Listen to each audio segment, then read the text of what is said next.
नमस्कार शेतकरी बांधवांनो, स्वागत आहे तुमचं किसान फोर्समध्ये। तर आपले दादा आले होते की परळीवरनं आपले फोर स्टॉकची कोळपा घेतलेला आहे। तर त्यांना विचारू आपलं मशीनची क्वालिटी कशी वाटली, नाव वगैरे सांगा तुमचं। कुठं राहुल शंकर सोनवणे, राहणार गाडी पिंपळगाव, तालुका परळी, जिल्हा बीड। मशीन कशी वाटली सर तुम्हाला? चालवून वगैरे व्यवस्थित बघितलं, रेट वगैरे व्यवस्थित। तर शेतकरी बंधूंनो, ही आपली फोर स्टॉकमध्ये आपण इंजिन कोळपा बनवलेला आहे। तर ह्याला आपण मक्यामध्ये, ज्वारीमध्ये, कापसामध्ये ह्याच्यामध्ये ॲडजस्टमेंटनुसार आपण कोळपा मारू शकता।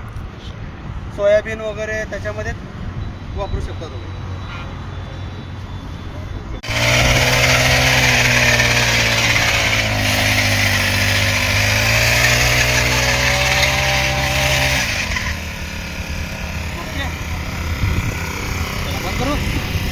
तिकडे घे बरोबर